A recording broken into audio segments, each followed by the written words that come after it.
Hi everyone. We are in barista school now and we will switch in Romanian because from today we will have interviews with people that they are working in coffee industry in Romania. Așa că am un invitat pentru că în săptămâna următoare și săptămânile următoare o să avem pregătiri și alegeri pentru Comitetul Asociației Naționale de Cafea de Specialitate din România și unul dintre bariștii care sunt campioni naționali ai României în 2013-2014 este invitat astăzi la noi. Așa că haideți să-l aducem încoace.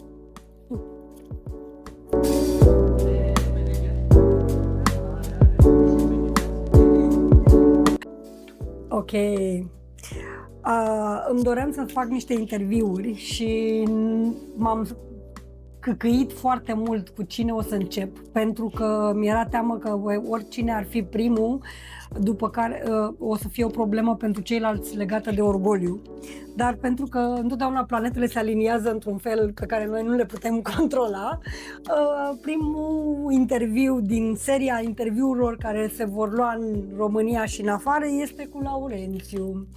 De ce? Pentru că acum, în perioada asta, se pregătesc alegerile Asociației de Cafea de Specialitate, după ce a fost fiul rătăcitor o perioadă de timp. 11 ani.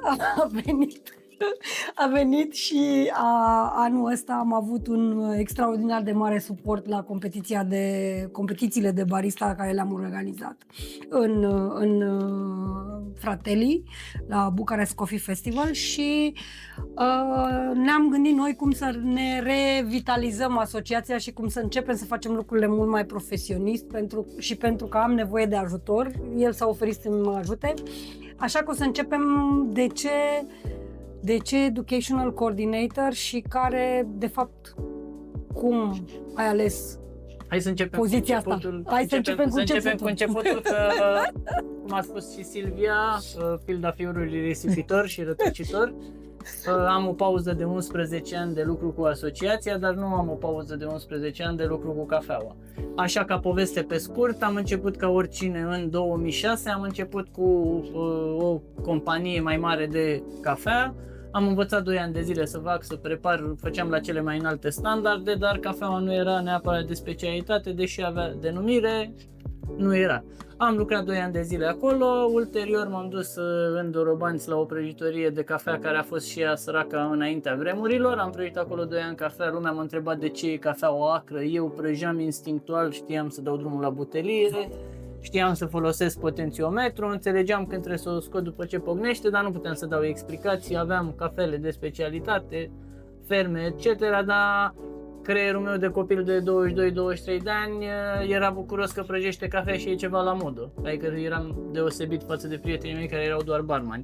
Așa, am prăjit cafea, iar după ce am terminat de prăjit cafea, că s-a închis pentru că era înaintea vremurilor, am fost nevoit să mă fac barman pentru că mergeam la interviuri și primeam replica: ce ești tu, barista, nevasta barmanul?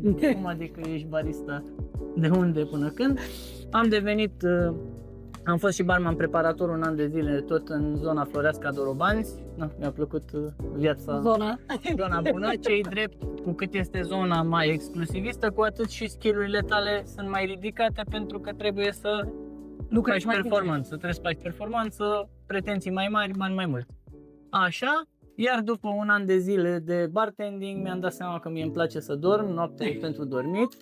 Și lăsând asta la o parte, am descoperit Asociația de Cafea de Specialitate. Nu am cunoscut-o pe Silvia prima dată i-am cunoscut pe colegii ei din perioada respectivă care organizau un concurs. Silvia era în Statele Unite, asta era în 2012, era în Statele Unite, juriza niște concursuri sau era la un curs, nu mai țin minte exact. Cert e că eu, de când am descoperit asociația până am cunoscut-o pe ea, au durat cam 2 luni de zile, timp în care i-am cunoscut mediul din jur. M-a atras din prima, eu oricum aveam în cap, trebuie să devin trainer, îmi doresc să devin trainer, pentru că asta mi se părea mie că este următorul nivel din partea de după preparare. Așa. Deci asta e introducerea. Da. Și stai că... Da, ești în 2012. Sunt 2012. Așa. Am descoperit-o și pe urmă am zis, băi, trebuie să rămân la asociație, pentru că am fost bartender acolo și se câștiga un pic mai bine, mi-am permis să stau 2 ani de zile, bine, 2 ani de zile credeam eu că îmi permit, 6 luni mi-au ajuns banii, am reușit să fiu voluntar. Voluntar am fost 2 ani de zile, timp în care am lucrat cu Silvia foarte bine. Ulterior n-am plecat din țară, am plecat din gânduri, am plecat în alte părți, am vrut să fiu antreprenor și multe alte lucruri, ceea ce am și fost.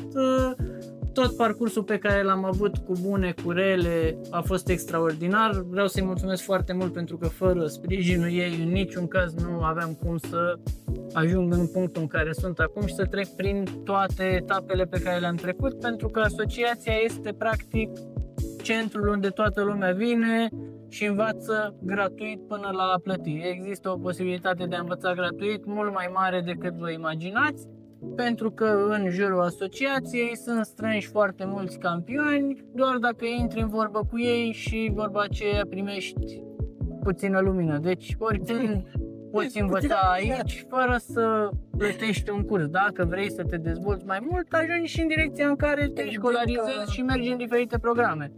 Dar prima etapă pe care le recomand tuturor tinerilor care lucrează în cafea, fie că sunt sezonieri, că le place sau că nu le place, să caute un pic și să vadă ce face această asociație și cum i-a ajutat pe cei care au luat parte la ea de-a lungul timpului. Extraordinar. Așa, altă întrebare. Da, altă întrebare. Spunea la un ok. data mea de naștere. Da, nu mai știu. Da. Asociația a făcut foarte multă educație gratuită, dar în același timp există și cursuri care sunt plătite, care îți dau posibilitatea să te dezvolți în mai multe ramuri ale acestei industrii, dar ce a fost gratuit și ce au câștigat oamenii au fost concurând la concursurile de barista pe care le-am organizat. Asta a dezvoltat și a crescut o masă de bariști care au devenit campioni, care au devenit traineri și care au devenit oameni importanți în industria de cafea. Și am luptat foarte mult ca aceste competiții să fie neutre și să nu aparțină să nu aparțină niciunei companii de niciun fel, ca nu cumva cineva din toată industria asta să fie extraordinar de bun, dar să nu poată să treacă mai departe pentru că altcineva era trecut pe foaie campion. Și asta a fost probabil lupta pe care am avut-o de la început, de când am deschis asociația. Am avut această luptă cu toată lumea pentru a fi corecte concursurile și a câștiga cei mai buni, chiar dacă nu sunt cei mai cunoscuți sau dacă nu aparțin unei anumite companii. Și spune-mi tu ce părere ai despre rolul competițiilor în industrie și cât de mult a schimbat pentru tine chestia asta de când ai început. Păi e foarte simplu, ca să zic, ca să completez ce am zis mai devreme, când am venit la asociație, eram barman preparator și după 2 ani de zile de lucru ca voluntar și concurent și de 2 ori campion național, mi-am făcut propriul business, am luat parte la cred că 7-8 business-uri la care am fost și partener, am înființat 2 școli de barista, una la Iași, una la Târgu Mureș, am fost consultant la Ț Prăjitorii de cafea, partener într-un brand mare actual pe val în lumea cafelei, am avut propriul business la fel în parteneriat unde am avut prăjitorie și am fost partener în 6 locații de cafenele. Practic am obținut foarte mult prin titlurile de campion și în afara titlurilor care m-au ajutat să fac acest lucru este expertiza căpătată în timpul antrenamentelor. Când mergi la un concurs poți să-l câștigi sau poți să nu-l câștigi, dar cel mai important este drumul respectiv pe care îl parcurgi de când te hotărăști până în punctul concursului și nu mă refer doar la cunoștințe de cafea. Înveți cum te comporți în situații de stres, La fel, te Un îndeamnă... braț frumos, de exemplu, cum ai fost în Australia, nu? Te îmbraci frumos. În Australia, da, a fost și acolo. în Australia. Adu-ți aminte cum am mers să luăm pantofi, pantaloni și bluză, cămașă ca să pot să particip, nu? Că erai... Erau mai largi, așa că eu mai subțirel. Bine, dar oricum erai asortat, A aveai fost frumos și am sort. concurat și cu muzică românească, am pus ciocârlia. Da, eu am avut într-adevăr, am avut chestia asta cu România de când am fost prima dată la primul concurs mondial cu Petre și l-am îmbrăcat în hiie și Cezara a fost în America îmbrăcată în ie pentru că mie mi se pare extraordinar să te promovezi ca și popor și să ai identitatea ta ca și națiune, cum sunt și alții Păi, și fac asta. și rețeta mea de la concurs, Da. tot din direcția ta, cu cătină miere. Cătină Tu miere. ai venit cu ideea componentele tot, iar Petre Mareș, să-i dea Dumnezeu sănătate, m-a ajutat să o balancez, pentru că el era și un foarte bun Barman. Și este. barman și este în continuare, el fiind, cred că, primul campion Primul, național al României da. de barista. Este primul Așa, campion așa că național. mulțumesc lui Petre pentru suport și O bineînțeles să-l aducem și pe el. tuturor care m-au ajutat ca idee. Când cineva câștigă un concurs, nu-l câștigă singur, are o întreagă echipă în spate și sponsori. Entuziasm și mai puțin bani și mai mult entuziasm era. Eram Se făceau câmpeniști, se mânca parizer, pâine. Trebuie să pleci de jos, că dacă pleci prea de sus, pe urmă când cazi îți rupi piciorul, așa dacă ai plecat de jos știi unde te întorci. Spunem de un moment concret în care a trebuit să manageriezi presiunea legată de concurs.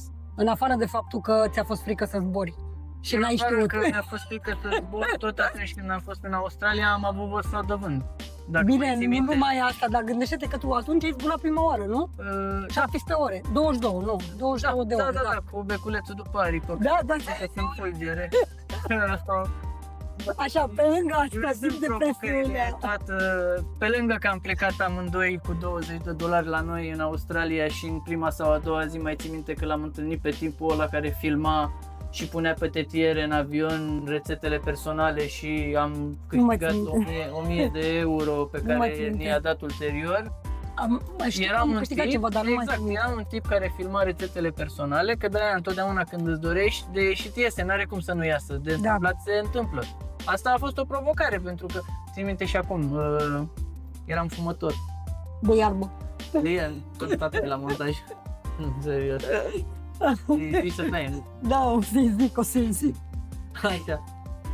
Eram fumător și în Abu Dhabi pachetul de țigări era $2 și am zis că las să-mi iau în Australia, că dacă la bogați e $2, în Australia și acolo pachetul de țigări era 20.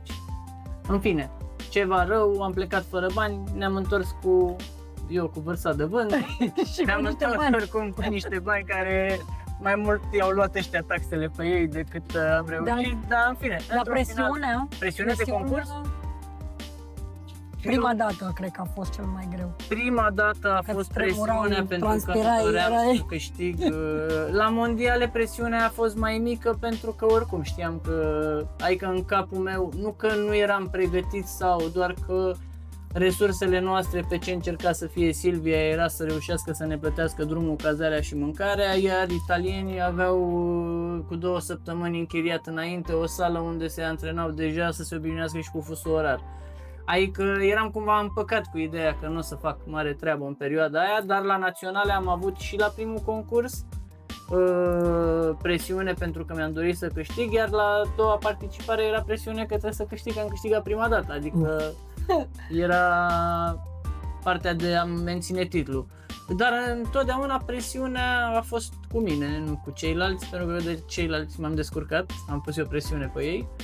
Presiunea principală a fost cea pe care mi-am pus-o eu, că îmi doream să fac. Și acum, trecând de la Specialty Coffee la faptul că lucrezi într-o companie mare și că ești un om important în echipa de vânzări și de educare a clienților, cum ți se pare trecerea asta? Cum ai simțit-o? Cum ai... În Specialty Coffee e în continuare multă poezie și multă iubire și multă, da, și și cafelele zboară pe aripi de înger și în continuare oamenii au o problemă cu companiile mari și deși pentru că n-am avut nicio altă posibilitate, am lucrat cu ele de la început de când am făcut asociația și până la urmă în industria mare se întâmplă același lucru, că partenerii principali sunt companiile mari care își permit să susțină o bucată de industrie de cafea care nu are atât de multe resurse să poată să ajungă la un anumit nivel. Și care nu e obiectul lor. Și care nu, da, evident. Și în continuare le spun oamenilor, deși fac cursuri de 20 de ani, le spun că în toată industria asta a cafelei, 20% e cafea de specialitate și dacă și-ar dori să fie mai multă, nu se poate fizic să o adunci și să o culegi. Dar în continuare avem o problemă cu ce facem cu restul de 80% dintre producători și ce facem cu 80% dintre consumatori, pentru că ea 20% fac mai multă gălăgie decât ar trebui să facă. Și că e la fel ca în modă. Așa. Da? Păi ca să zic că inițial la început am avut emoții că intru pe direcția asta, dar cunoscând din interior politica unei multinaționale, mi-am dat seama de multe alte lucruri. Și ai învățat să taci din gură, să fii... Și să fiu diplomat. Să fii diplomat. Avantajul este că compania la care lucrez eu are și prăjitorie și linie de cafea de specialitate, adică nu m-am dus în blind. Mai fac în continuare prăjire și cafea de specialitate. E interesant ca organizație, mult mai multă putere, poți să faci mai multe lucruri și în același timp dacă vrei să schimbi ceva, schimbi din interior, nu schimbi din exterior, după margine să țipi, bă, ăia sunt proști. În afară de chestia asta, lucrurile chiar nu sunt cum le vedem noi când suntem într-un punct mai jos. Adică acum, să vă zic sincer, voi vă gândiți că acele mari depozite de cafea de specialitate, hub-uri de prin Germania, Spania, etc., care au zeci de mii de saci, paleți ca să furnizeze întregii lumi de cafea de specialitate, acelea sunt deținute de niște tineri care și-au făcut business într-un garaj. Adică noi vorbim de business-uri de sute de milioane. Am fost, când am întâlnit-o pe Gloria, ți-aduce aminte că a venit la noi în România și ea lucrează pentru cea mai mare companie de cafea verde din Elveția, care e bucată dintr-o... așa. Care e bucată dintr-o... Și eu, efectiv, când mi-a zis că, băi, da, eu lucrez și pe cafea comercială, fac și de-aia și commodity și nu știu ce, și eu mă uitam la ea așa, senină și cretină și zic, bă, da, zic, cafea de specialitate. Ce fată dragă, că aș muri de foame dacă aș lucra numai pentru asta. Acum oamenii au învățat și au acceptat că nu sunt lucrurile, da, într-un garaj și ca să te dezvolți ai nevoie de și în bani de și de... Să mai completez, Silvia, Așa. vis-a-vis de branduri și așa mai departe. E și un pic de dublu standard, pentru că noi avem branduri la Marzocco, Sanremo, etc., care sunt companii extraordinar de mari și prin care au trecut zeci de milioane de litri de cafea prăjită italian. Adică cumva echipamentul e bun, aparatul nu e bun.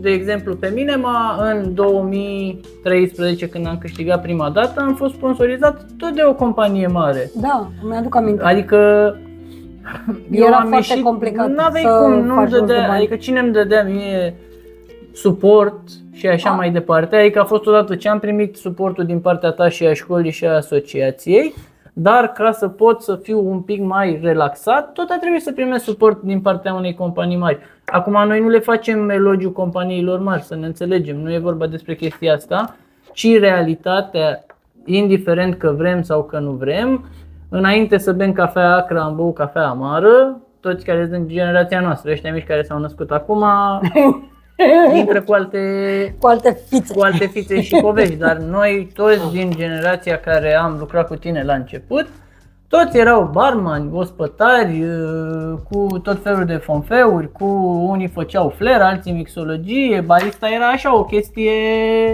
foarte elegantă. Doar cafea, adică și toți prin experiența mea, majoritatea brandurilor am făcut școala pentru că era un gol și un vid.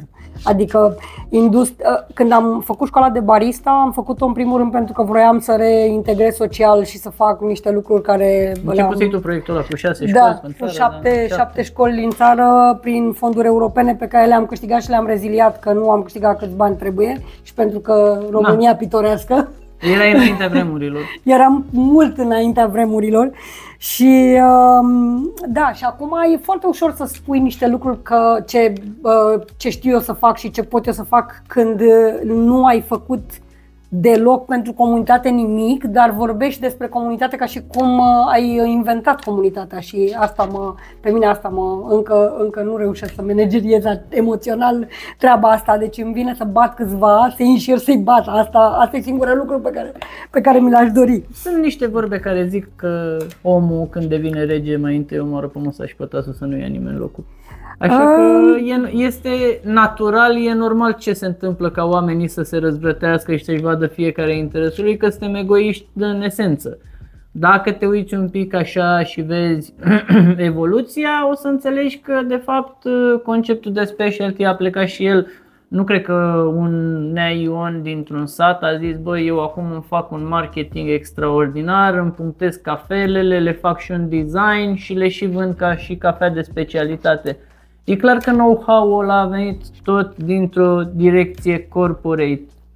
Niște oameni din corporații până 70-80 au plecat și au luat niște ferme, cum îmi iau eu pământ la țară în Alexeni și și-au făcut niște plantații. Cum e să lucrezi? Nu, era o altă întrebare. Da. De ce marile branduri aderă la filozofia de specialty coffee? Păi, bine, în România i-am târât eu. Și le-am explicat ce înseamnă să vândă mai bine dacă au oameni educați. Ieșind din cadrul nostru, studiile spun că atunci când te-ai apucat tu cafeaua de specialitate era undeva la 1%, în momentul de față ca și consum ar fi 6-8%. Restul cafea mainstream, dar ca impact este peste 50%. 6-8% nu înseamnă că 6-8% din populație consumă specialty, înseamnă că un om într-o zi bea un specialty și alte 5 cafele, că specialty să fie confirmarea socială că e și el acolo și bea cafea bună și e ok, și restul și le mai bea la birou, acasă, etc. Dar când 6-8% nu înseamnă că doar 6-8% din populație consumă cafea de specialitate. Și în momentul de față, ideea de cafea de specialitate este high-end-ul industriei și este automat ca brandurile mari să-și facă și ei divizii de așa ceva. Adică evident că e acum, absolut natural. Dacă ne uităm în industrie, brandul care a crescut și, mă rog, pot să-i dau nume că am lucrat cu ei și n-am nicio problemă, Nestle a fost înaintea vremurilor pentru că ei au fost primii care au achiziționat un brand de cafea de specialitate în America. Înainte de oricine alt... Blue Bottle. Blue Bottle, da. Ei au luat un brand care ajunsese până la un anumit nivel la care nu mai putea să dezvolte că nu mai avea bani. E simplu, adică era frumos, crescuse pentru că participaseră, pentru că și la final nu mai ai putere financiară. Indiferent cât de bine poți tu să vinzi și cât de bun e brandul respectiv, în final, ca să te dezvolți și să faci un business cu adevărat, ai nevoie de bani. Și atunci vine un brand ca Nestle care vine și zice ok, noi putem să facem asta și să dezvoltăm mai departe. Și să mergem pe bucata aia de consumator pe care nu o să meargă niciodată către noi. Și asta este atât de subiectivă treaba asta cu gustul, încât niciodată nu poți să condamni pe cineva pentru că îi place ceva altceva decât îți place ție. Pentru că n-ai... Păi tu știi mai bine că faci cursuri de senzorii, că asta le explicai și fetelor când ne-am văzut atunci. Da. Le explicai că e vorba și de cultură, că ăla mănâncă mai dulce în țara lui automat. Evident că da. Și noi care știm că gustul acru și amar sunt gusturi refuzate și sunt de supraviețuire și sunt educate și știm. Înscrieți-vă la un curs dacă Ok, ce înseamnă pentru tine reorganizarea competițiilor după atâția ani?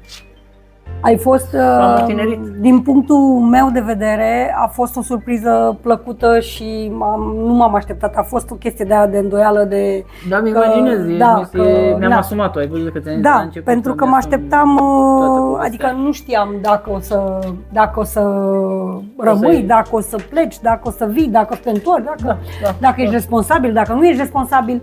Dar din punctul de vedere al organizării și cum ați lucrat tu și cu Paul, a fost extraordinar de data asta. Adică chiar a fost... mulțumim că ne-ai dat posibilitatea, pentru că competițiile nu înseamnă numai să participi, înseamnă să te duci și să-ți aduci comunitatea ta și să ajuți la o organizare, pentru că este o chestie făcută de voluntari. Poate că nimeni nu crede că în spatele tuturor competițiilor sunt niște oameni care vin în timpul lor liber de la judge până la ultimul om care spală masa.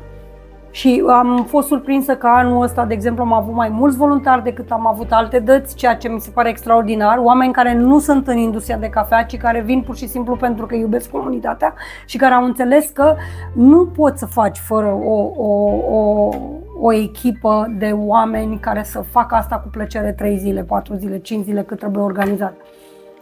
Noi știm asta și pentru că regionalele de barista le-am organizat ani de zile în toată și țara. La fel au venit copii care au venit în proprie inițiativă, se bucurau că poate să meargă în alte orașe și să vadă chestii și să cunoască oameni. Asta a fost, din păcate acum este cam totul pe bani, îți dau, îmi dai.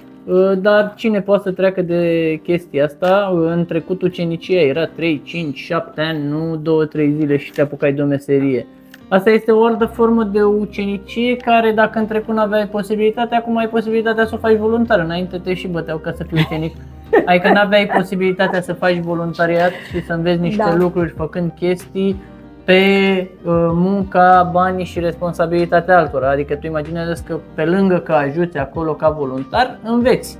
Ești cu cei mai buni printre cei mai buni. Eu am vrut să fiu voluntar pentru că după ce în 2008 am pierdut tot business-ul și casă și tot, am zis că nu mai pot să mai trec încă o dată prin chestia asta și până la urmă am ajuns tot acolo. Încerc să atât de tare m-am ambiționat să păstrez locul ăsta și să nu mai pierd încă o dată tot, pentru că odată, bine, noi suntem experimentul de business, că nimeni nu știa să facă nimic când și a venit după ce și greșească înainte celor care au succes. Da. Păi da. Vorba aia, foarte... deștepți învață din greșelile noastre. Da, exact. Adică este foarte ușor acum să spui, mamă, ce campionate și ce lucruri facem. Dar dacă n-ar fi fost niște oameni binevoitori să lucreze pentru alții, nu s-ar fi întâmplat nimic din ce se întâmplă acum în România. Și România este una din țările care s-a dezvoltat cel mai mult în industria de cafea de specialitate la nivel global. Cel mai mult. Cred că suntem după Australia și Germania și nu spun asta... Păi reclama prinde la români mai bine ca Superglue. Adică Da, și revenind la cum am simțit după atâția ani de participat în organizare, extraordinar de bine. Am terminat 30 de minute? 30 minutes? Almost? Yes. Așa. Ca să revenim la partea de cum a fost extraordinar. I-am revăzut mi-am revăzut tinerețea reorganizată. Unii mai cu barbă albă, alții mai cu burtă. Asta e după cum am văzut pe fiecare. Asta spune și cum iese business-ul sau nu iese business-ul. Însurați copii, fără copii, cu viață de trăit, dar ce mi-a plăcut este faptul că am luat parte la acțiune și am skill-uri pe chestia asta și îmi place să le pun la dispoziție. Ce m-a întristat este că nu am văzut mai mulți campioni activi la această poveste. Singurii care au fost pe acolo au fost ăia care au jurizat. Cei care n-au jurizat, că or fi fost ofensați că nu i-a chemat Silvia la jurizare sau alte povești de genul ăsta, n-au participat. În mintea mea ca voluntar, ok, am fost voluntar pe organizare. Dar în mintea mea sunt campioni care și-au făcut business-uri pe cafea de specialitate, fiind campioni de la zero absolut, ar trebui să vină să propună singuri, nu să li se zică, să propună singuri un workshop de ceva, pe ce sunt campioni, să facă o prelegere de 2 ore, să ia tinerii să vorbească cu ei, să Avem povestească, nevoie, să-i da. impulsioneze, adică e foarte mișto, am câștigat, mi-am făcut treaba și pe urmă am trecut în ele, le-am făcut, mi s-a sucit creierul, m-am dus, am făcut, dar întotdeauna am recunoscut că de aici am plecat și asta a fost rampa de lansare. Și drept urmare, după 11 ani, am revenit să fac. Dar ce vreau să spun este că dacă avem 100 de campioni până acum, pe toate domeniile, că 98, m-am interesat, 98 de campioni, acum că s-au repetat și sunt 70 de persoane, au fost 98 de titluri. 70, da, cam așa. Au fost 98 de titluri, 70 de oameni. Dacă fiecare din cei 70 ar sta de vorbă cu 2 persoane, am avea 140 de copii din lumea barista care ar primi un pic de zvâc în chestia asta. Doar că la noi e un fenomen pe care eu l-am simțit pe pielea mea, am văzut în primul an când am concurat, au concurat 27 de persoane. Și în al doilea an când am concurat, au concurat 12 sau 13 și când îi întrebai pe ceilalți de ce nu concurează, ziceau, bă, de ce să concurezi, că tu ai concurat anul trecut, ai câștigat, ai experiență și n-am șansă. Și totdeauna au considerat că undeva în spate eu fac niște combinații. Se cheamă sindromul joystick-ului stricat. În momentul în care te joci cu prietenul pe PlayStation și te bate, o să zici că s-a stricat un buton, că dăm vina pe orice altceva din noi. Partea asta de corectitudine și de a câștiga cine merită este o chestie cu care pot să dorm noaptea în fiecare zi fără nicio problemă, pentru că știu că au câștigat cei mai buni întotdeauna și am ales oamenii care n-au avut ca să jurizeze, n-au avut conflicte, am adus întotdeauna oamenii care au susținut industria și oamenii din industrie. Și dacă acum putem să și explicăm un pic, dacă l-au văzut pe Michael sau pe Stavros de 4 ori în competițiile din România, este pentru că odată acum în Cluj am ales să aduc și din taberele celelalte și l-am luat pe Vlad, judge la barista, și a câștigat Lavinia pentru că Vlad a fost cel care a dat punctele cele mai multe pentru o persoană care nu merita. Și locul 2 a câștigat Cezara anul ăla. În anul ăla Cezara a avut locul 2 și toată lumea știa că ea merita. Am fost de față la debriefing și oamenii spuneau, băi, dar nu e corect, uite aici espresso ăsta al tău este depunctat mult prea mult și datorită lui Cezar a pierdut locul 1. Adică tu ai făcut asta...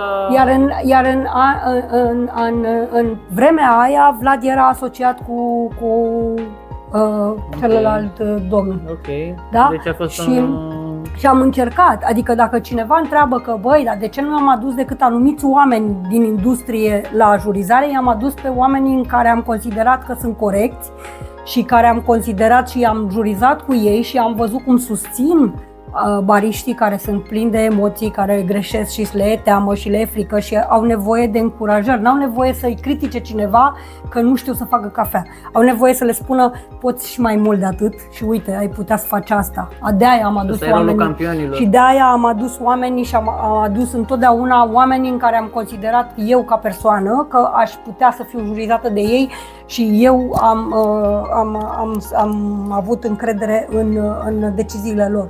Și dacă n-am mai chemat alți oameni este tocmai din acest motiv, pentru că au fost părtinitori și pentru că o singură dată poți să-ți dai seama de un om dacă este cinstit sau nu. Și după aia e ok, se rezolvă, nu mai e nevoie să-i mai chemi. Aici îți bați și tu capul mult. Îmi bat capul mult pentru că îmi doresc să fie corecte. Și cu toate că îmi doresc să fie corecte, cu toate astea am avut totdeauna probleme. Și totdeauna în spatele cine a câștigat, nu, am pus la dispoziție spațiu. Nu tot timpul am trăinuit eu oamenii care au concurat. L-am mai jurizat tocmai ca să nu se mai considere că sunt conflicte. Nu m-am dus niciodată să-i spun, pune-te rog frumos punctul ăsta pentru... Dar am fost și eu la jurizare. Adică n-am făcut niciodată lucrul ăsta pentru că aș putea, totdeauna m-am pus în locul tuturor pe mine și a zice, nu mi-ar plăcea eu sau copiii mei să fie în situația asta. Și n-aș putea să trăiesc cu asta, să știu că am făcut o nedreptate cuiva care merita să câștige și să reprezinte România. Că până la urmă merge și reprezintă România. Și acolo... N-am câștigat toate concursurile la care am participat, adică să nu ne înțelegem că am participat la toate concursurile. Am ieșit și ultimul loc. Mi-am făcut foarte mulți prieteni datorită chestii astea. Adică de-aia acum este o piață împărțită în două și este un domn care își dorește foarte mult să demonstreze cât de bun este el, pentru că atunci când a fost nedreptățit pe cineva și a creat un scandal, a fost scos din asociație, a fost scos din jurizare, a fost banat ani de zile, pentru că el, modul în care s-a comportat vis-a-vis de o femeie, da, a sărit să o bată, a fost suficient ca să nu mai fie chemat niciodată nicăieri. Și atunci a găsit un prost care are bani și a făcut un eveniment care concurează și concurează în competițiile și vrea să creeze impresia că asociația nu are valoare și nu dă valoare. Noi dacă îți dăm 500 de euro la concursul ăsta și ai câștigat, ești foarte tare. Dar ce-ți creează asociația prin competiții, îți creează un statut profesional,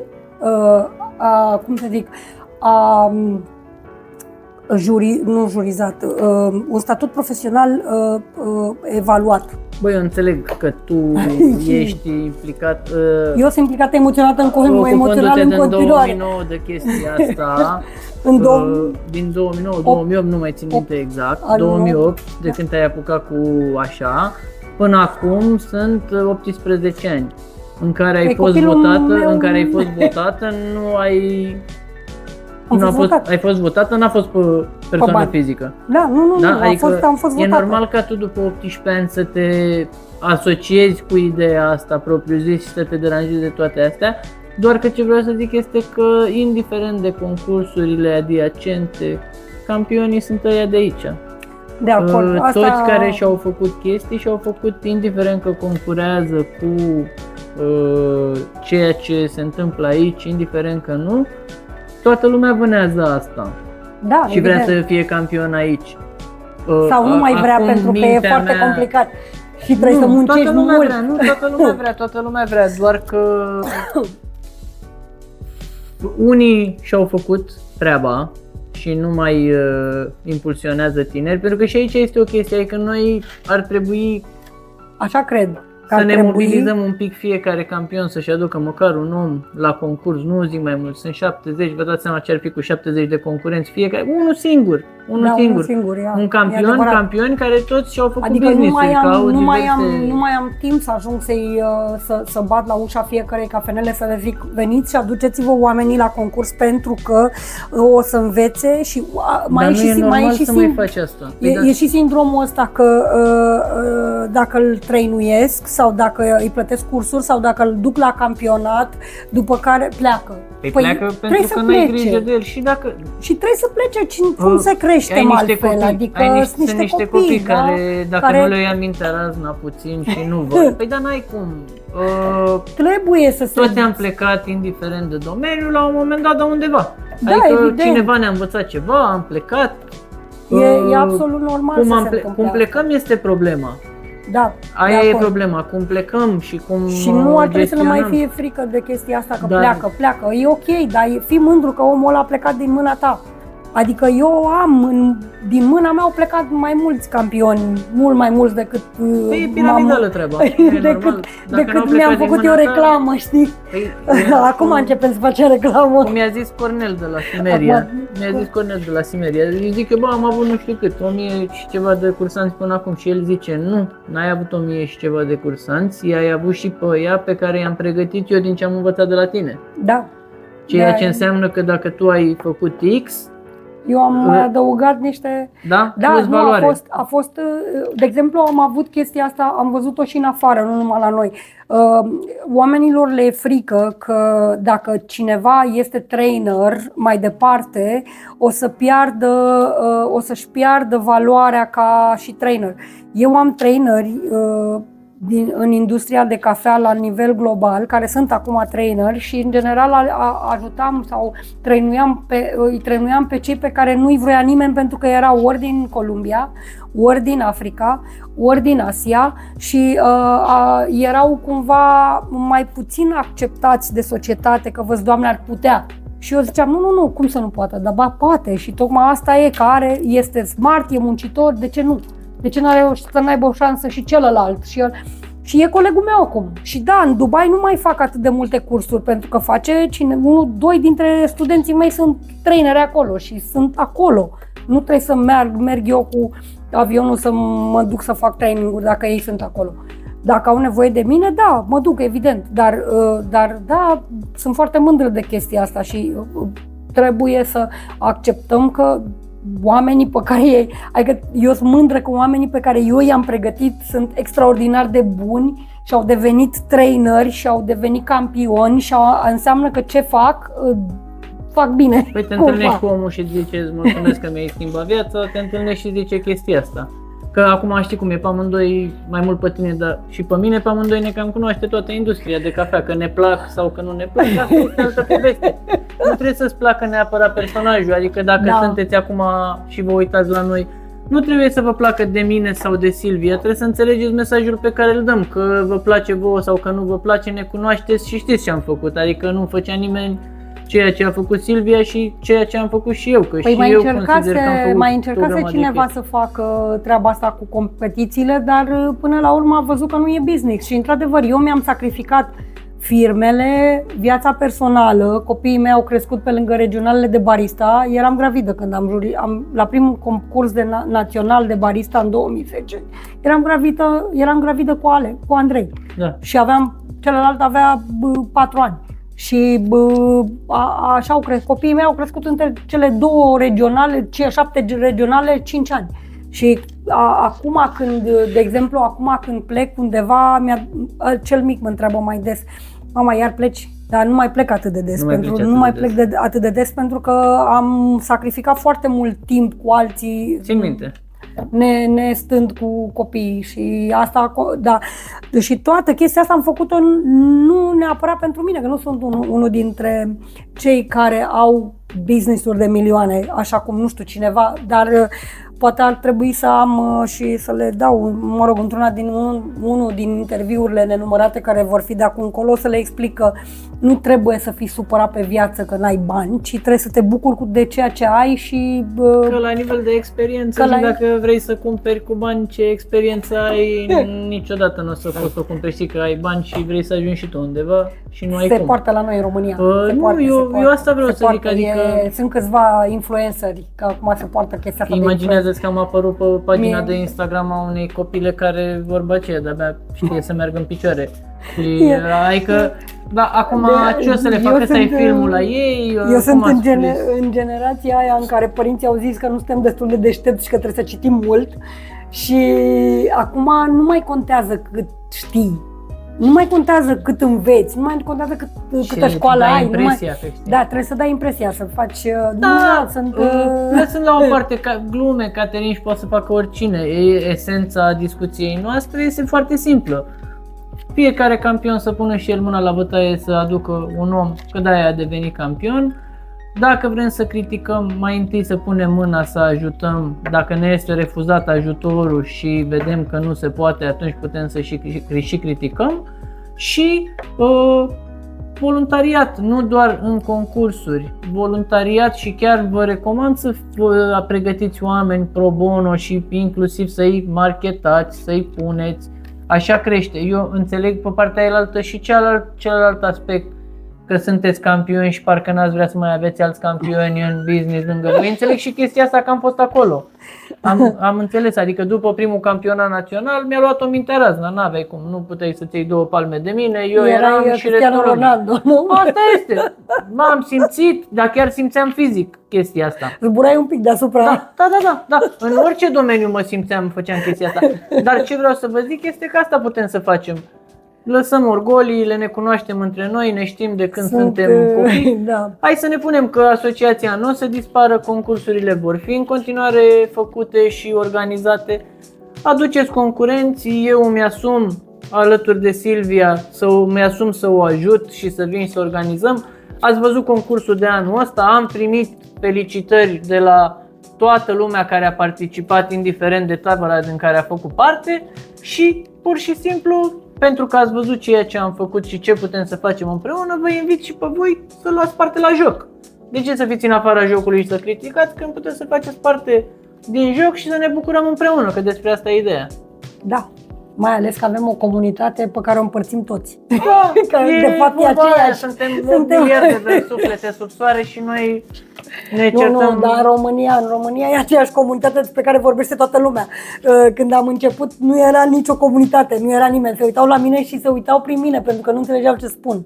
Și a fost foarte complicat să conving, de-aia companiile mari au fost mai ușor și mai deschise să mă ajute pentru că înțelegeau ce vreau să fac. Ceilalți era foarte complicat să le explici că trebuie să facă lucrurile fără să-l plătească cineva, ci să muncească gratuit pentru ceilalți. Ceea ce nu e ceva rău, neapărat. Nu e ceva rău. Nu. Dar Da, n-au văzut o finalitate a poveștii. O finalitate a poveștii pentru astăzi este că mulțumesc că ai venit. Mulțumesc și eu că m-ai invitat și putem să vorbim și despre comunitate într-un alt episod. Da, cred că ar trebui, da. Să definim toate conceptele astea și de comunitate și de toate. Și lăsați din ce parte facem noi, că suntem din branduri sau că suntem din specialty sau din ce ramură a cafelei. Suntem cu toți de aici atâta timp cât noi încercăm să susținem și din timpul personal și cu companiile și cu cei mici, toată lumea are loc la aceeași masă. Dacă unul e mai slab ca tine, de ce îl critici când poți să fii mai bun ca el? Ne băgăm cu toții la joc, jucăm, în loc să mai trimiteți să spuneți concurenților să nu vină impulsionații, nu e nimic pentru personal față de nimeni, pur și simplu asta spune realitatea. 70 de campioni, 6 concurenți. De ce? Că nu organizează Xulescu corect? Hai să fim serioși, că nu are legătură organizarea cu faptul că vin campioni, că vin concurenți la concurs. Asta este altă chestie, face parte din comunitatea pe care ne-am dorit-o cu toții. Și acum că avem comunitate, ce facem? Stăm în casă? Hai să intrăm la joc. Acestea fiind spuse, mulțumim pentru ziua de astăzi, a fost foarte drăguț și am deraiat de la subiect, dar asta nu e. Nu e problemă. Pentru data viitoare vom avea un interviu despre comunitate. Probabil. Vom vorbi în continuare, adică peace.